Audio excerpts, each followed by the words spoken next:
Hello, dobar dan, happy Friday, Sretan Petak.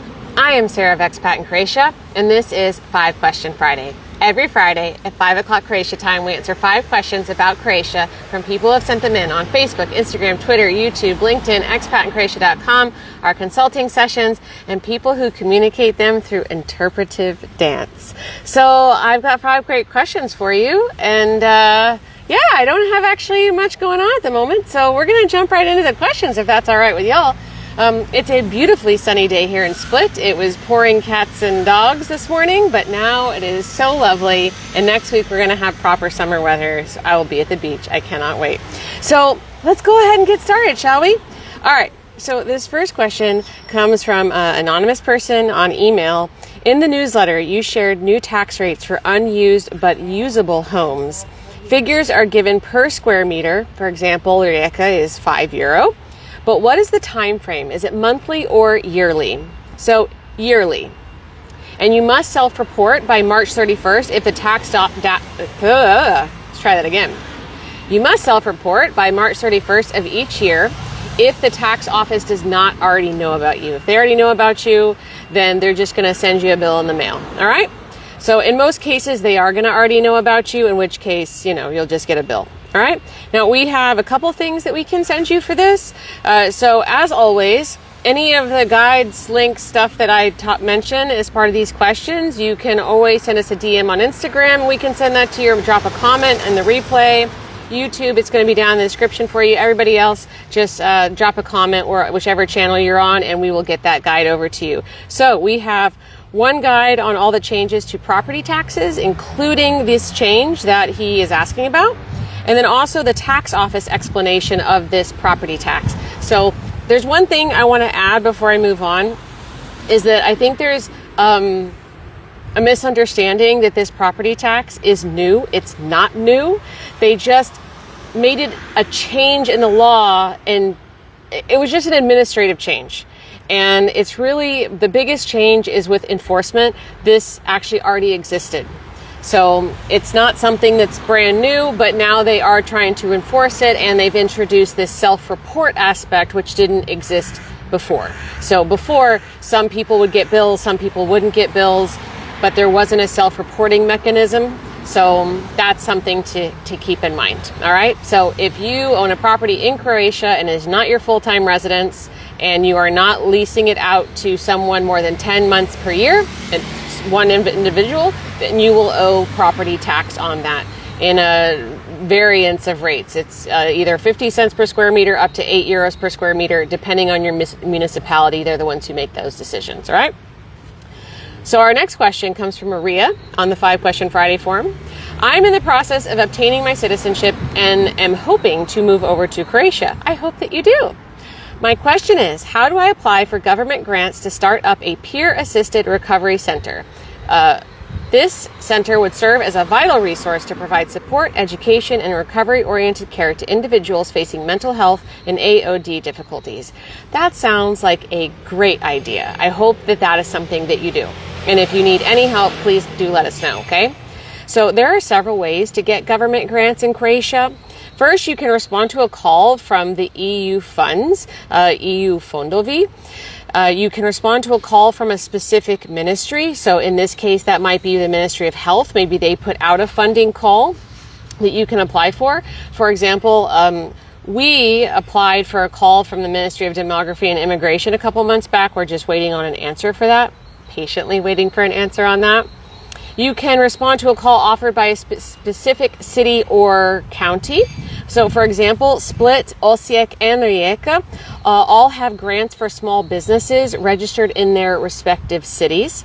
And then also, if you can't find a call that matches what it is that you are needing, what you want to do, you can make a pitch to a specific ministry, and then they have discretion to whether or not they want to give you funds. So for example, I'm part of without providing details that I can't provide, I'm part of a committee that is working on a project, and they want to go to a specific ministry that is related and ask them for funds to be able to execute this project outside of a funding call. So that is always an option. So in terms of what we can offer you, We have a guide on how to get government grants in Croatia. So we've got a list of kind of the recurring grants. They're a bit more general. They're not specific to a niche necessarily. And because there's way too many, we couldn't possibly keep up with all of the different funds, but there are some kind of recurring ones that you can know about. And then also we've got the site for EU funds for Croatia. So you can always see what the latest EU fund calls are there. So thank you so much for that question. I see we got more people joining. Carly, Boya B, Cherry Cocoa Boo. I like that name. That's awesome. Daniel, welcome. So glad you're here.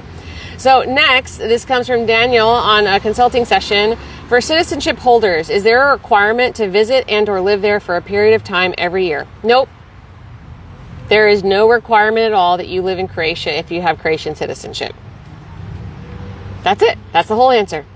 So we do have a guide on the benefits of being a Croatian citizen, one of which is that you do not have to actually live in Croatia.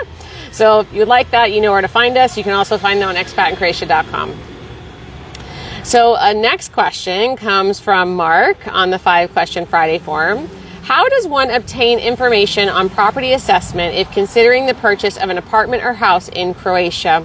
The pricing of properties on various real estate sites seem totally out of sync with the standard of living and monthly incomes of an average Croatian. Yes. So property valuations in Croatia are carried out by certified professionals who are permanent court expert witnesses and valuers. So people don't often use this type of service, but it is something that is available by these certified professional court experts. So there is an official real estate market information system called e-nekretnine or e-properties, which supports their work by providing market data. However, it's only accessible by licensed users. It's not a public tool, unfortunately. As for the disconnect between property prices and the average Croatian incomes, it's a very well-known issue. It's been an issue for a long time. Croatia's really popular place to buy property, and also there's not a lot of turnover here. And we don't have predatory lending either. So there's a few different factors that mean that there's not a whole lot of turnover. And a lot of Croatians, they're very property rich because they've inherited property. It's been passed down through the generations, and then they acquire more property. And so usually people don't give up their family properties. So prices are high to locals for that reason, that the prices are just very stable. And they just keep getting higher every year because of the demand. But also, the prices that we have here are still relatively affordable for people who are coming from wealthier countries. So as long as people keep paying these prices, they're never going to go down. It's unlikely that they would go down, unfortunately. So factors like high demand, limited supply, and the popularity of Croatia all contribute to those rising prices. So a few guides that we have. So one is residential property prices in Croatia. This is something that we update every year, and it can give you an idea of what property prices should be for different parts of the country depending on size. I mean, there's a lot of things that impact the cost of property. Location, specifically to the city center, proximity to sea. Do you have a sea view? Has it been renovated? How large is it? Is it freestanding or is it part of an apartment?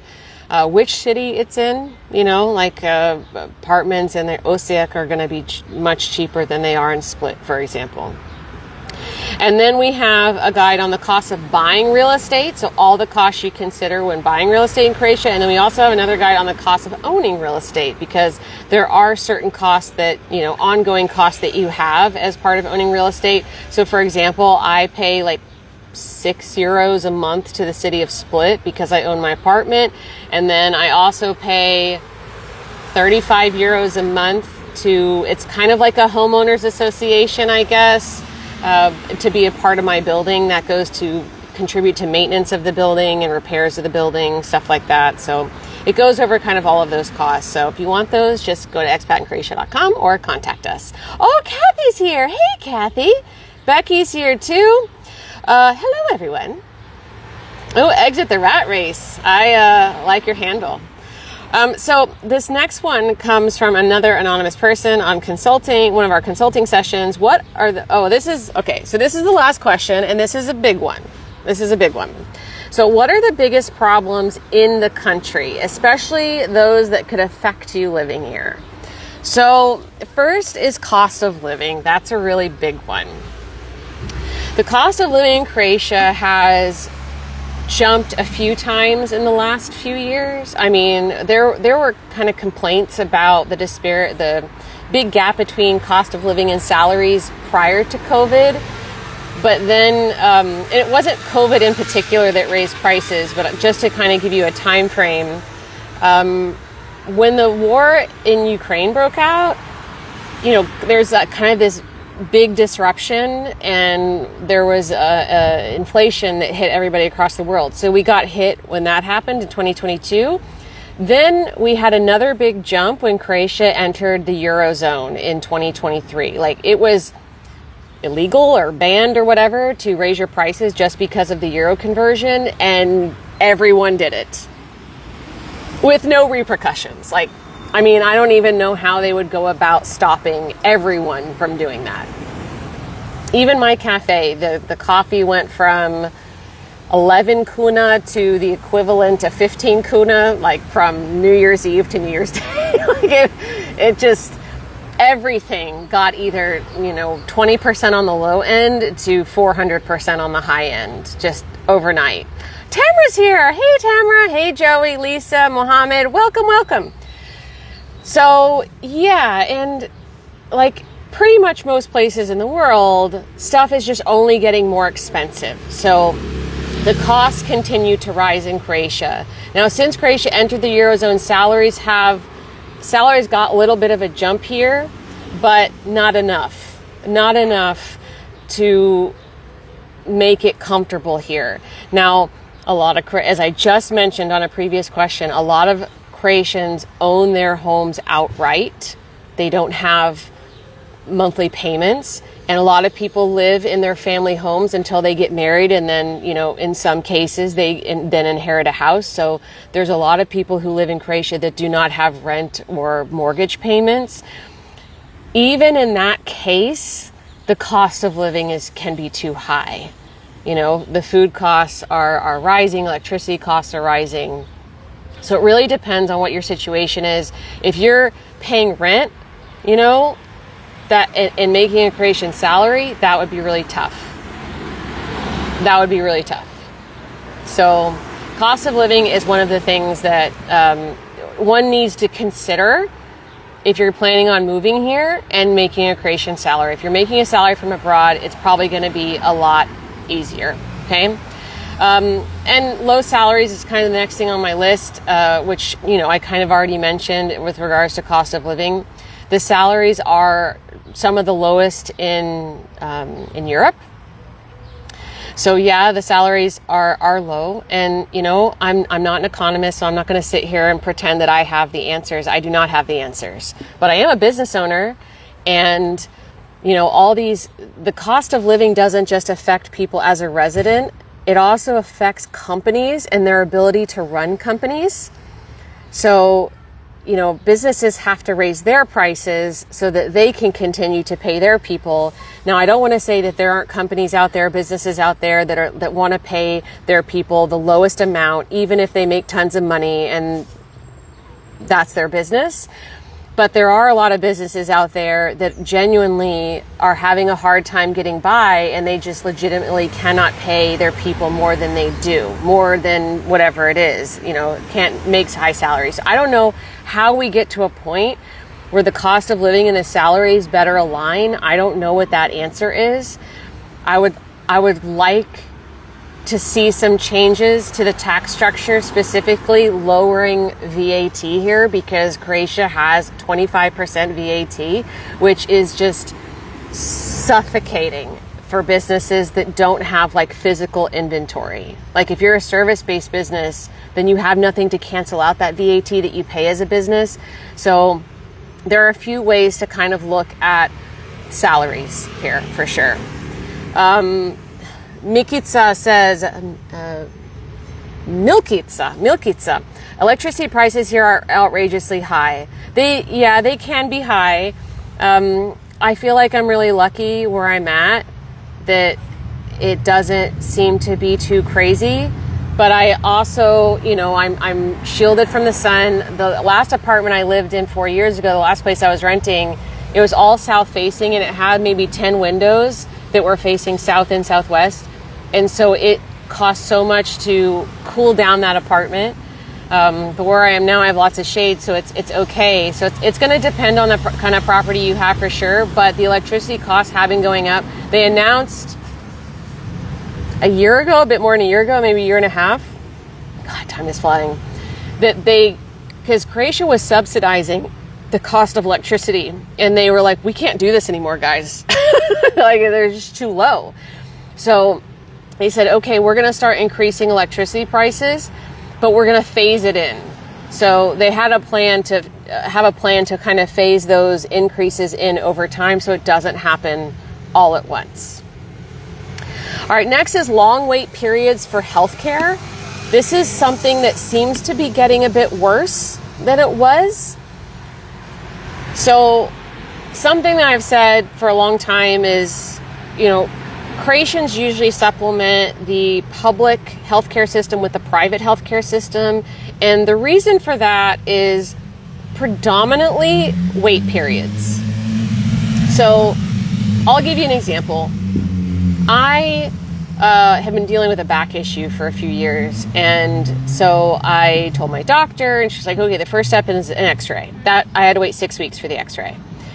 That didn't reveal anything. So the next step was to do like an MRI. But I couldn't go straight to the MRI. I had to see a neurologist first. I had to wait for that appointment for 5 months.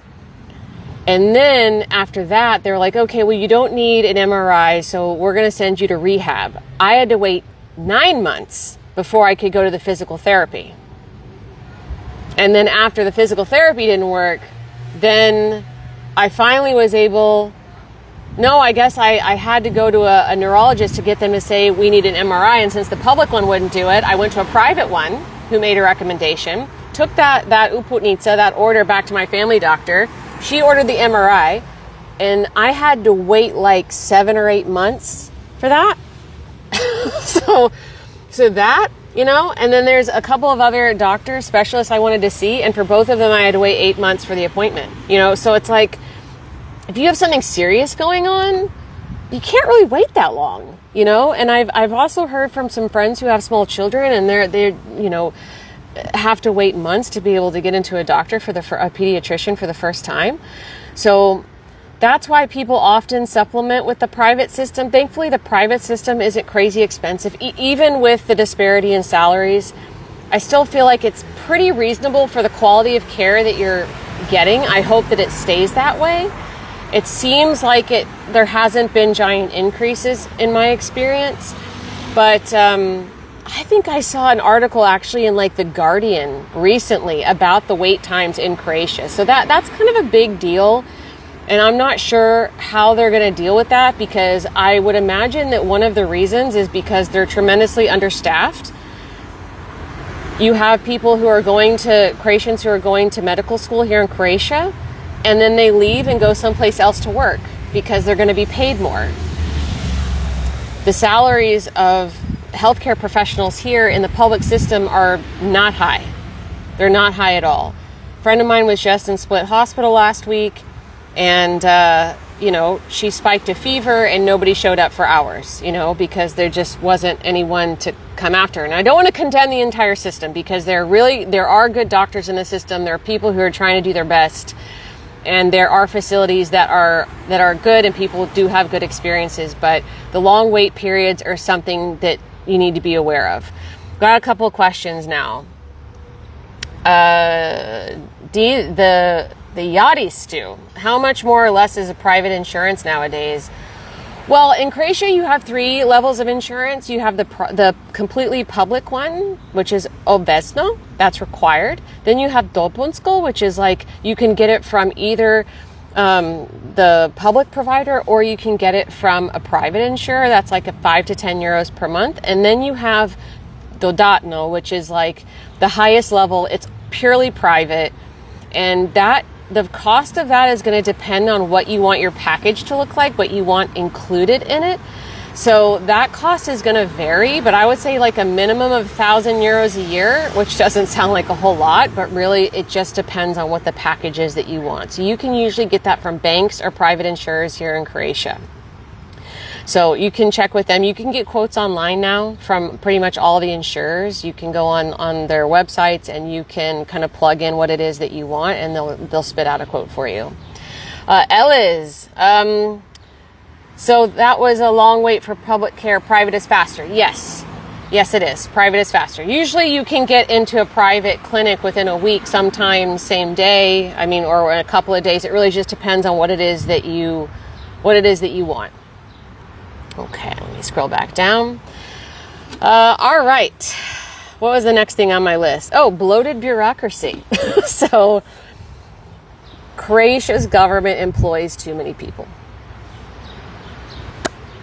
And unfortunately, they're employing too little people in certain areas, like MUP, and too many people in other areas. So, for many, many years, working for the government was like, that was what you wanted to do because it was a good salary and you had a job for life, So there are a lot of people who work for the government that work there because they had a connection.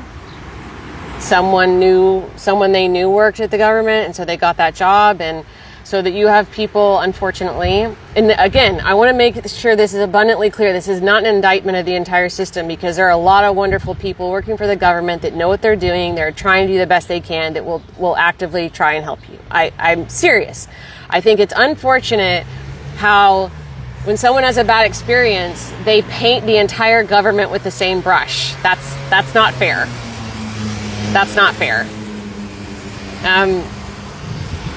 So that's important to understand. But there are people who are working for the government, they're not qualified for what they're doing, or they literally do nothing all day, but they can't be fired. So there's way too many people working for the government, but not enough in certain areas. Like MUP is understaffed. I know they're trying to hire 200 more people, but it's not super easy to just hire that many people immediately. That's why one of the reasons we have such long processing times for residence permits right now. So that's something to keep in mind, because that can impact your experience when you're dealing with the government. Worker shortage. Okay, so this is another thing. Croatia has a serious shortage of workers, especially like skilled labor and service. So we've had this shortage for a while now, but the last 3 or 4 years, it's gotten infinitely worse. I guess since COVID, it got much, much worse, which is why there's such a huge influx of foreign workers in Croatia. So last year alone, Croatia issued 206,000 work permits to foreigners to come in and do jobs. Why is there this worker shortage? Well, there's a few different reasons. The biggest reason is that, young Croatians, not just young Croatians, but mostly young Croatians, have left Croatia to go to other parts of the European Union so they can get better opportunities. So that's a huge factor. And in even Slavonia, like after the war, the agricultural system collapsed to some extent. Entire villages just left and went to either other parts of Croatia or left Croatia entirely to seek other opportunities. So you have all these jobs. Construction is a great example. Tourism is a great example. Service jobs, you see people around doing Wolt. But really, it's pretty widespread. There's a list that MUP puts out of HZZ, the unemployment service. They have a list of jobs that are in shortage. It's this long. We have it on our website. So if there's not a Croatian there to do it, then they need to hire a foreigner to do it. And that's just the reality. That's the reality. So more and more, they're going to be bringing in foreigners to replace those jobs. I think so that's one reason, is that Croatians have left Croatia. But another reason, and I think this is more kind of a symptom along the coast, is that there's this kind of, because again, kind of calling back to a few things I've said earlier, is that there's a lot of like property wealth in Croatian families, especially on the coast, so you have families that have apartments and that's how they survive. And so down here, you've got kids in those families, younger people in those families, they're like, well, I live at home. My family makes enough money for us to survive. Why am I going to go get a job? So a good example, last year, a friend of mine owns a restaurant here in Split, and he put out an ad for a waiter, and the net pay was 2,000 euros a month, which is a pretty hefty salary. Not a single Croatian applied. No Croatian applications. So I have heard some statements that, well, it's not that there's not Croatians to do the work, it's that Croatians don't want to do work for the salaries that are being offered. And I think that that is probably the case in some situations, but it's not the case in all situations. There are some jobs out there that just because of the circumstances, they just don't want to do. And I think that's one of the problems we have down here. And it's a problem that actually the Croatian Employers Association has been trying to tackle, to try and encourage more youth on the coast to work and to open businesses. But, you know, it's not one change that has to be made. It's a change that takes a lot of different movements to improve that situation. We got a few comments. So Ella says, do you think Croatia will ever have a retirement type or golden visa type that would allow permanent residence after 5 years? No, I don't think that. So one, because of how hard they make it for third country nationals to get to like a permanent resident level, I think it's highly unlikely. They're still in the mindset of they want to protect Croatia for Croatians. Now, I will say this, they did make a revision to the law on foreigners in March. So people who are over 60 and retired, they can apply for residence based on owning a property year after year without having to leave. So that's one exception, but they will never be able to get on a path to permanent or long-term residence because the time spent on that permit doesn't count. So yes, they could stay here year after year after year after year, but they would never get the security that comes with a long-term permit. Dee says, I have to go to MUP every 2 years for my residence renewal, and it's always hard, and they always change the requirements, even though it's just a renewal, and also they take so long to get, yeah, I mean, it's good that you can go every 2 years instead of 1 year, because I really feel bad for those who have to go every 1 year, but yeah, I see that they're trying to make changes in the process, that they're trying to make it easier, but unfortunately, there's just, it's happening slow. And I would, and this is purely my guess, but if they're processing 206,000 work permits, that's just work permits. That doesn't even include digital nomad, prepayment of rent, ownership of property, family reunification. Like, how can they possibly streamline the system when they already have so much on their plate? But I'm hoping that it gets better because the processing times have gotten pretty out of hand. Okay. All right. Oh, hi, Maria. And Butters Tanya. Welcome. Okay, so we talked about the worker shortage, and then, okay, I'm hesitant to say this, but you asked, and it's the truth. There's still a bit too much corruption. Unfortunately, that's just the case. And I don't want to... Look, there's corruption most places. I mean...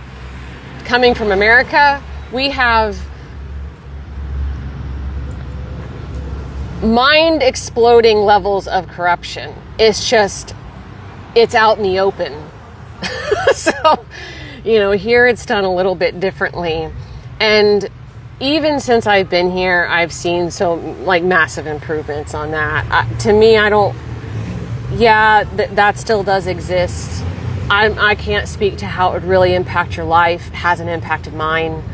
And I think that a lot of people, I think Croatians are going to be the ones who are going to have more stories on how that impacts their daily life. So if you know anyone, definitely ask them what they think about that, because I know that is something that I find upsets pretty much every Croatian I know.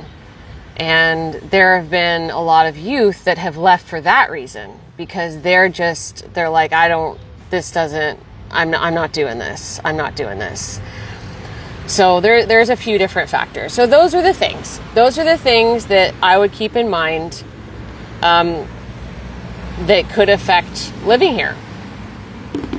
But ultimately, I know I've mentioned a lot of not great stuff. However, I don't want that to cancel out all of the great stuff, because Croatia is full of great stuff. I've been here 13 years now. I love it. I wouldn't change a thing. It doesn't mean I haven't had challenges here, but I know that the challenges I would have if I still lived in the place I came from would be far different. Like, Croatia offers quite a bit that many people can't get wherever it is that they came from, and offers quite a bit that you can't. Now speaking to Croatians, it offers a lot you can't get elsewhere. And I've seen a lot of Croatians who have gone abroad and then they ended up coming back because they missed the quality of life here. They missed the community aspect. They missed the sea. They missed the nature. So, Croatia is a special place. It does deserve to be cherished. It doesn't mean it doesn't have things it needs to improve upon. I think most countries have things that they need to improve upon.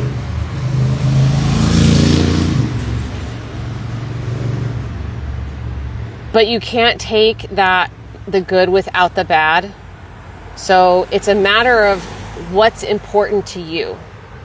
Because for everybody, something different is important. I knew a woman who lived here, 10, 11 years ago now. And one thing that bothered her is there weren't drive-thrus. That's something that everything's a drive-thru in the U.S. That's not a need of mine. I want to be able to walk to my supermarket. I don't want to have to get in a car if I don't want to be in a car. I want to be able to walk everywhere. I want to be safe. I want to be able to walk on the street at any time of day or night and know that I'm safe and no one's going to attack me and my stuff's not going to be stolen off the beach or from a cafe if I need to go to the bathroom. I want to know that if I need help, I can ask anyone in sight and they're going to help me, because that way you don't feel alone. And Croatia is incredibly community focused. I want to be able to breathe clean air and drink clean water and be in nature all on my own, unspoiled. Those are things that I want. So I get that from this place. Just, there are like daily tasks that caused me stress back in my home country, and those things don't cause me stress here. In fact, running errands is actually a bit of a joy sometimes, because when I'm walking through Diocletian's palace, I just imagine the strip malls that I would have to jockey for parking back home in Texas, and here I'm walking through a 1700-year-old palace to do my errands, and that still, after all this time, it never gets old. Elias says, I love all the beautiful and safe parts of living in Europe compared to the US. Yeah, it's a big difference. It's a big difference for sure. Let's see if we have anything else. You've been living in Portugal for 3 years and the only thing you really miss is the American licorice. Croatia has some really good licorice, by the way. Okay, let's see if we have anything else. Mark Sandmeyer, is regional instability a concern? I wouldn't say it's super top of mind, but it's always there. I've had a lot of Croatian friends who just assume it's an inevitability that at some point there'll be another conflict with Serbia. I cannot speak to that. I don't know if I'll ever be able to speak to that. That is not that's not something that I have experience with, and I'm not going to sit here and presume I can't pretend like I understand what that feeling is like. Something that I've mentioned, I know a few times, is like kind of the unspoken rule is that you don't ask about the war, you wait until people talk about it. But when people do offer up their own experiences, just listen. And I think that's an opportune time to ask that question if they have any kind of current concerns about that. So I'm going to go ahead and end it here. So that last question was a really big one, so I took a little bit of extra time, but I appreciate you sticking around and listening to that.